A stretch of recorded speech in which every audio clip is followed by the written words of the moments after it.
Welcome to Cards Hub 365, powered by Gray Bar on Sports Hub STL, which has all content provided by DraftKings. The crown is yours. Stefan Caray, Mike Claiborne, Claibs. It's so good to be working with you again. A great start to the week for St. Louis after taking 2 out of 3 against the Mets. Yet another doubleheader sweep, and they found their stride when getting to play 2 in the same day. Yesterday, the story was Michael McGreevy, 5 2/3 innings out of the bullpen. He was certainly a revelation for the Cardinals in a game that they needed to win. Yeah, you're right, Stefan, and it's good to work with you. One of the things I thought was important about yesterday, you had 2 one-run victories. And, the Cardinals have had their moments when it comes to one-run games, and they've been on the wrong end of a few of them. But last night and yesterday, they really battled. They had to come from behind. They got some timely hitting, and certainly the pitching was just what you could have hoped for, where you only had to use Helsley once. And, it's amazing when we see those double headers, they call a guy up and they put him in the bullpen. And Ali made a great point yesterday. He was going to take the back end of it, whether we were up or down. And thank goodness that, he came in and did an outstanding job, and certainly is going to create some conversation for the road. They certainly did that, and that conversation extends beyond the pitching staff. He has so many good options, but there's only so much room for St. Louis, who will welcome the Pittsburgh Pirates, who have been embattled over the last few weeks, 2-8 in their last 10 games. They're sitting at 5-11 on the road, 3-15 against teams above 500. They have faced a gauntlet of a schedule here in 2025. This is as good of an opportunity as any for the Cardinals to try and get back in the division and find their way closer to 500. Yeah, you're right. They can fatten up here before they go out on a very interesting road trip. And, to be honest with you, I thought Pittsburgh would be a little bit better than this. I didn't predict them winning the division, but I thought with some of the components that they had that they would be better. And that doesn't mean they can't be.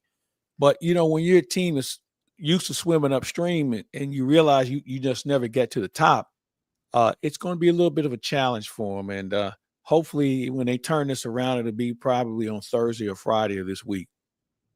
And they're going to go off on the road. That's a couple of big road trips for the Cardinals ahead. I know they go to Philadelphia. They go to Kansas City. They have Washington on the ledger as well. Certainly some winnable games through that mix. You're not going to Atlanta. You're not going to New York at Citi Field. You have an opportunity to start to get back into things. And they need to take advantage of the games at home while they have them. That seems to be the belief for the Cardinals of late. Yeah, they've been really good at home. And you know what, to be honest with you, they really haven't played that poorly on the road either. There's just been some tough luck for the most part. Maybe you didn't get a pitch, maybe you didn't move a runner over, things of that nature. With the exception of the game in Boston, you're virtually in most of those games. You're just not getting the break that you need. But they have made up for that at home, and getting these 3 before they hit the road, I think is very, very important. I think a good place to start in terms of the offense for the Cardinals is talking about Victor Scott and the strides that he has made for St. Louis. He has come into his own as a hitter, but also as a defender. He made probably the most important play of the game yesterday, robbing Juan Soto of a 3-run home run. And I think when you look at what he's been able to do over the past year, it's night and day compared to what he did in 2024. Yeah, I agree with you. When I look at this team now, the 3 most improved players as of now are Victor Scott, Matthew Liberatore, and I'm going to throw Wilson Contreras in that conversation because him, moving to a new position in the big leagues. Sometimes, you do this in the minors and you work your way up. And, I throw Jordan Walker in there from a defensive standpoint. There's some times last year when you would hit a fly ball to him and everybody would hold their breath. Now he really seems like he's taking command of things out there. He certainly has the best throwing arm of anyone out there. So this is part of that development stage that, the Cardinals talked about in the offseason, watching guys grow. They'll have a setback from time to time, but I like the positive direction that they're headed. And sticking with that point about Wilson Contreras, remember, he was about to make Cardinals history for the slowest start to a season. He was 0 for 22 to start the year. Now he's on a 17-game active on base streak. He's hitting .333 over that stretch. He has been sensational for the Cardinals and was really the propeller for the last 2 games in that doubleheader yesterday. Yeah, you know what, Stefan, one of the things about Contreras, as you mentioned, he got off to a horrendous start, but his demeanor didn't change. He wasn't a guy throwing stuff in the dugout or, being grumpy. He was still the same guy, and he believed in what his principles were, and he's being rewarded by some consistent play.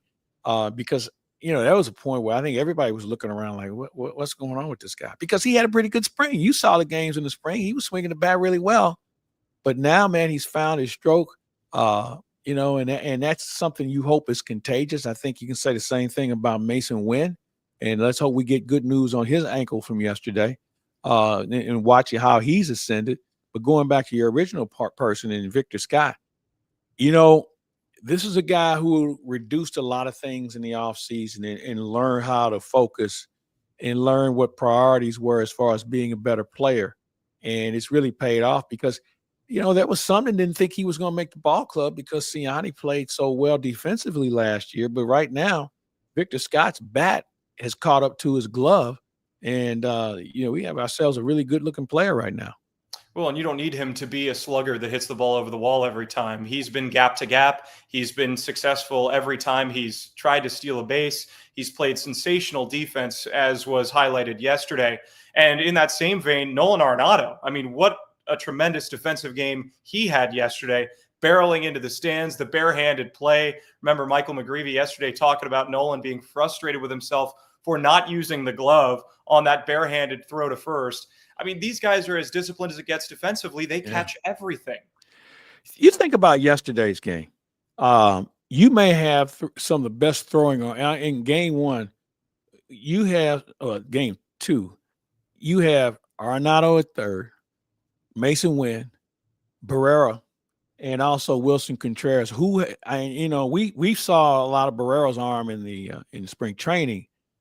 I'd like to know who has four better arms on the infield right now than those four when they're out there. Now, Barrera's situation is kind of fluid with regard to, he's going to be a spot duty guy for the most part, unless we get some news about Mason Wynn today. But overall, man, those guys can pick it and they can throw it. And that's what the Cardinals haven't beaten themselves this year very often. They're not very sloppy. They'll have an off game or some from time to time, but most of the time, this is a team, man, that comes out and they make you earn it because they're not going to give away much. Now maybe they have a pitcher that can't find a strike zone or something like that, but defensively, man, they throw to the right base. They hit the cutoff man, and they've been pretty successful. Well, one thing's evident. They certainly haven't peaked as a team yet. But while we have a moment, it is a friendly reminder that Cards Hub 365 is powered by Gray Bar, your distributor for electrical and datacom needs. And by the way, viewers, like and subscribe to the YouTube page. Get involved in the conversation. We want to hear your thoughts about the Cardinals season, about the game today, which is a great segue to game one against the Pittsburgh Pirates. The Cardinals dropped 2 out of 3 against the Pirates the last time these two teams faced each other. That was April 7th through April 9th, outscored 13-10. Some tight contests between the Cardinals and the Pirates. The one game they won was against Paul Skeens, who they'll see in game 2. I'll run this by you, Stefan. Are the Cardinals a team that plays to the level of competition? I mean, you think about some of the teams that they face that are good, and they've given them all they can handle. And then they play a Pittsburgh, and you're scratching your head like, where'd this come from? And I think I'd even throw Cincinnati in that conversation. Yeah, I think that's certainly a fair conversation. It's tough to say because they started 0-5 against the Mets. So you'd think that if they were playing up to competition, they would have won at least one of those games. Mm-hmm. But they were competitive, as you've said. They're not getting blown out left and right. It's not 7-2 every night. It's 4-3. It's 5-4. It's 6-4. So the Cardinals kind of stay in the hunt, and that's why I'm so encouraged by this team moving forward. They've gotten some difficult portions of their schedule out of the way, and once they start to play teams in division, start seeing the Reds more, the Pirates more, start seeing the other teams in the National League, like maybe the Rockies or the Marlins or the Nationals, teams that have been struggling kind of like the Cardinals have, I think we'll see a better example, a better maybe sample size of what this team can be, because it has been a bit of a gauntlet for them to start the year. Yeah, no, I agree with you. And I think when you look at the schedule, I think only the Chicago Cubs may have I won't say an easier schedule, but man, they played a lot of good teams in the month of April. And some of those teams are already done with. They're already done with the Dodgers.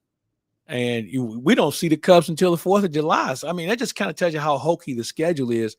But man, if you can get some of these teams out of your system early, where they're trying to figure out who they are as well, and you can take 2 out of 3 or 3 out of 4, man, that just says a lot about what the future looks like for you. Well, I know you had fun with my dad on the 4th of July in Pittsburgh last year. Won't get it too into what was going on at the hotel in Pittsburgh, but I know it was a great I know time. I saw the pictures. they won't forget the 4th of July in Pittsburgh as far as what we had to contribute to it. So, Oh, yeah, that's a good I'm point. sure. And another holiday today, Cinco de Mayo. As the most popular man in St. Louis, Claibs, you know everybody. Everybody knows you. It's like walking in with a VIP. Every time I go to St. Louis and I'm around you, where is the best spot to be tonight outside of Busch Stadium? For me, home, because I'm going to be trying to pack for a road trip. I had a pretty interesting weekend, so I'm just trying to recover from that, and also watching a lot of hockey and NBA and baseball last night. It was quite a night. So it's a good question, and I was going to ask my good buddy Polo Asensio where he might hang out tonight, because I think he's going to be my pregame show guest, and Polo would know. But that's the neat thing about St. Louis, man. There are so many different places that you can go hang out these days in different corners of St. Louis. It's not just relegated to one zip code. And people who, and I'm not the biggest Mexican food guy, so I have to recuse myself from being able to give anyone a hardcore explanation on where to go. But I know my friends have a lot of different places they go. Well, it is the perfect day to have a holiday after last night's tough Blues loss. So maybe they can find a way to raise their spirits both literally and figuratively. Some of them probably haven't left the bar they were in last night. Oh, it was tough. Yeah. Matthew Rocchio yesterday said, I've kind of felt like I've jinxed the Blues every time I watch. And I think that some of that came through the screen yesterday. I was watching it on my phone, the final 15 seconds, and my face just went blank. And he knew right then and there that the game had been tied. And what a tough break. But now it's Cardinals time, and game 1 against the Pirates is our focus here on Card Sub 365, powered by Gray Bar. All content provided by DraftKings. The crown is yours. Pitching matchup today, Carmen Mlodzinski, who has really struggled after becoming a starter, starting his career in the bullpen, against Miles Mikolas, who has done the exact opposite, has been great this year outside of one start. Yeah, Mikolas was the guy that, as we always say, he's a strike thrower, but he threw too many strikes in the middle of the plate. He has changed, because I don't think it's a secret that everybody thought that's the first guy you move to the bullpen should we spring a leak. Well, apparently he doesn't want to go, because and once you determine he's a 5-inning, 5 2/3 guy, maybe you get 6, and you let him go. You bring him back, because him going through the order the third time is like kryptonite. And with a guy like Mikolas, who's kind of found his mojo, and what he can do and how far to take him, I think that's a plus. Throw in the fact you have a reasonably rested bullpen, considering you didn't have to use a lot of guys yesterday. This would be a very good opportunity for him to really cash in on a team that he's had decent success with in his career. Now, with Mlodzinski, he's just trying to find his way. I mean, this is a guy who's always had a problem with the Cardinals, but recently, it's hard for him to get to the 5th inning.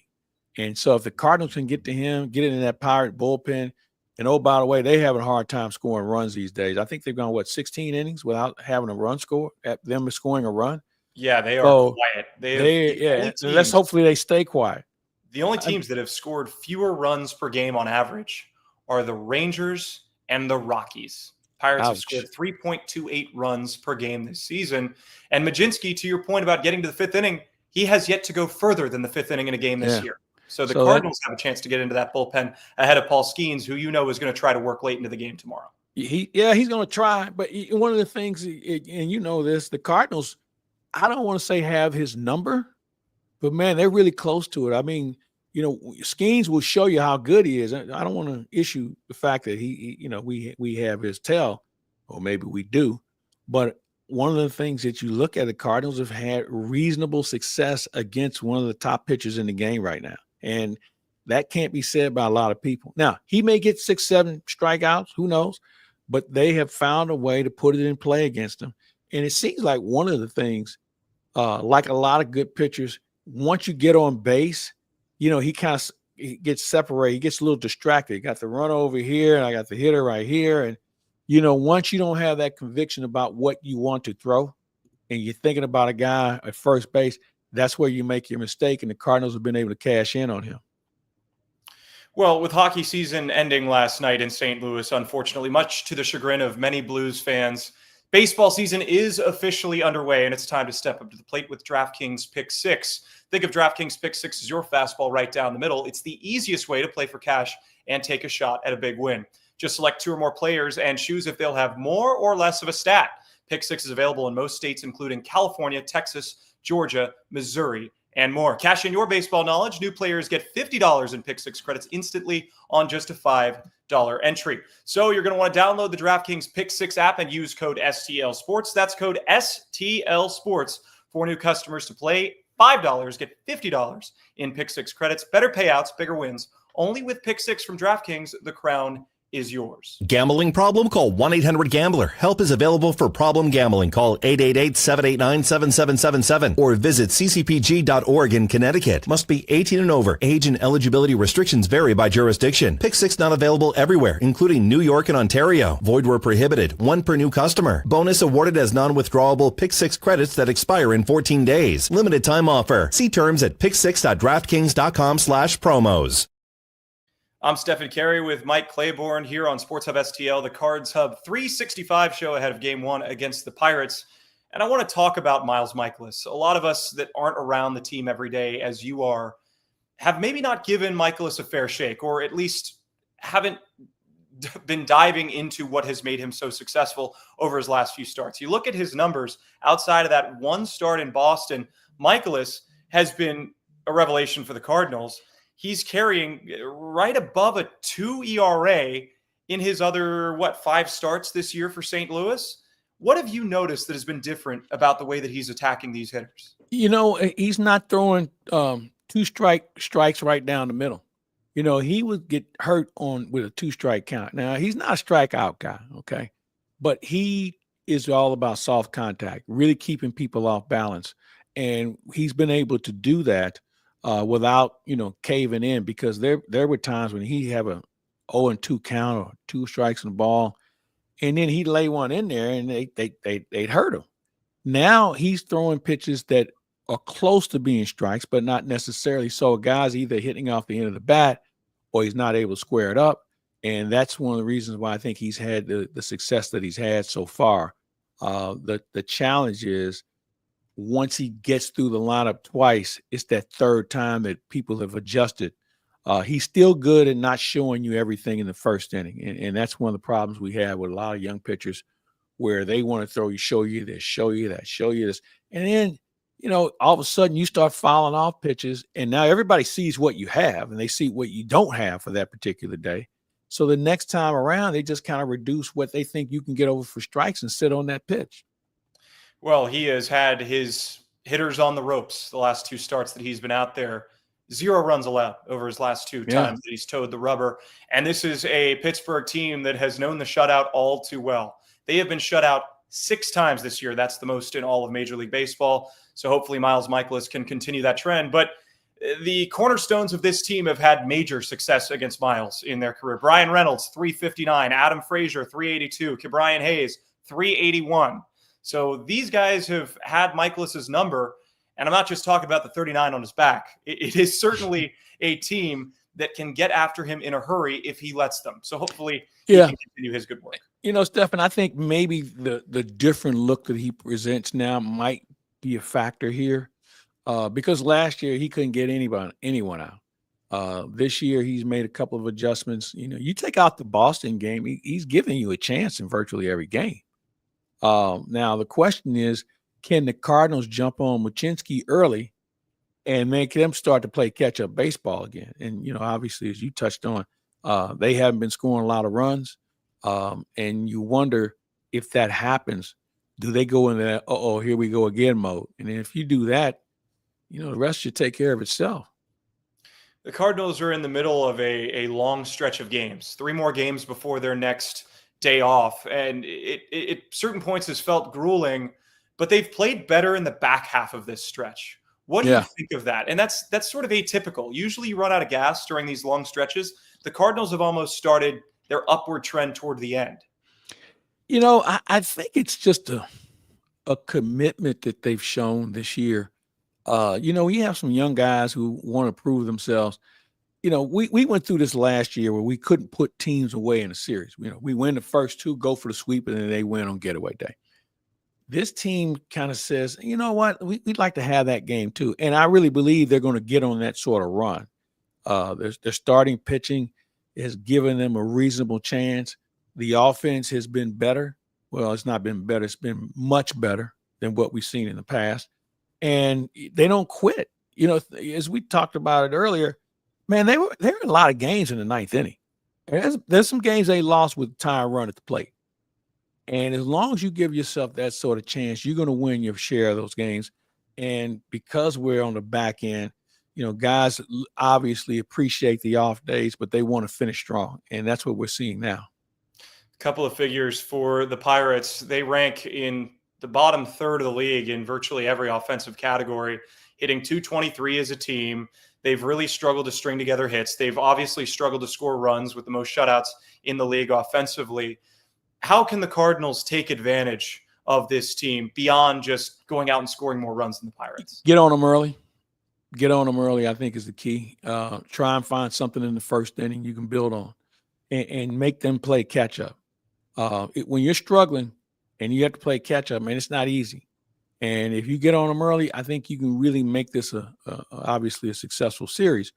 But also it takes the fight out of them. The one thing you don't want is them to all of a sudden find their mojo early and have a big inning, have some crooked numbers up, and all of a sudden you're playing catch up. Now, the one plus is, they have some young arms, but they don't have what you call a deep, experienced bullpen. And the way they've been worked here recently, Derek Shelton's got to be careful about how and when he uses some of his guys. And so that you have that working for you as well. So, it's just, bring your game that you've been bringing to the ballpark.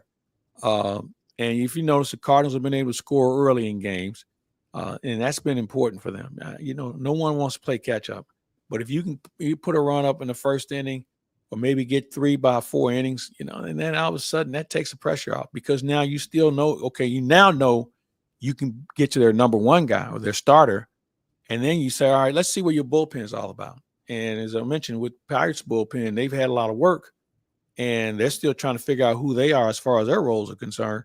It's one of those deals where if you can get all that stuff going with your momentum, Pirates won't be able to get out of the way of it. And as we said, they have not scored a lot of runs. And if you can take that out of them early, maybe we can keep that going. And the Cardinals have the luxury of a fresh bullpen after Michael McGreevy's great performance. And what a gutsy call by Dusty Blake and Ollie Marmol to let a guy fresh out of Memphis come out there and eat up 5 2/3. That really saved them in more ways than one. Yeah, and you know what, though, Stefan? I'm of the belief they didn't have anything to lose by doing that. They brought him up here to pitch, so why not? And he was scheduled to pitch yesterday, whether it was in St. Louis or in Memphis. So he was already in that mental frame of mind of knowing, okay, this is my day to pitch. And he just went out and pitched. He didn't do anything dramatic. I mean, he missed some bats, and, he only gave up the one hit. I just liked his mound presence, man. It kind of reminded me of the way Matthew Liberatore approaches things. It's not like when you're a young guy, you say, oh, gosh, I hope they don't hit it. These guys have that mentality. If I wish you would try and hit it, and that's what you want. And McGreevy is a guy with a lot of energy. I think he's a guy that really understands who he is in his own skin, and just waiting on the opportunity and to be ready to be a bigger contributor. Well, he admitted that being a contact guy as a pitcher, this is a great team to play for with your defense behind you, how they field everything so well. They bailed him out a couple of times, just like they bailed Palante out. But you cannot overstate the effort that McGreevy put forth yesterday. Gave them just what they needed. Now, I know some will say, well, he needs to stay here. Well, he's not going to stay here, okay? He can't help you between now and the next start. So get another arm in here, get it ready, and who knows, you might see him on the road. We have a long road trip. We have an off day in there. So it'll be something we'll all keep an eye on. But right now, though, Stefan, everybody else in the staff is pitching reasonably well. So, it's going to be kind of hard to move somebody out just to give him another shot.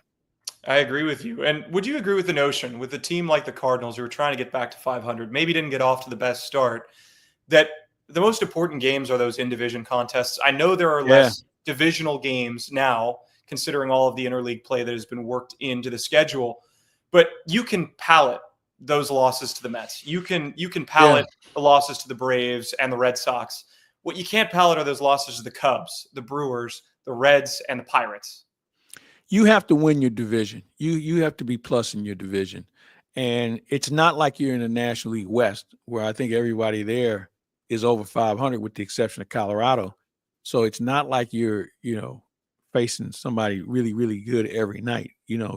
This is a division that is up for grabs. I think 3 teams have that chance. I think the Cardinals, the Cubs, and Cincinnati are the 3 teams I think they can really win this thing. And, it's awkward to say, considering Milwaukee won the division last year, and they took a couple steps back in trying to develop and grow some people. And who knows, maybe they climb back in this thing. But it's out there for the taking. It's not like you're in a division with, the L.A. and the Giants and San Diego, and you look around in Arizona and you say, well, we got no shot at this.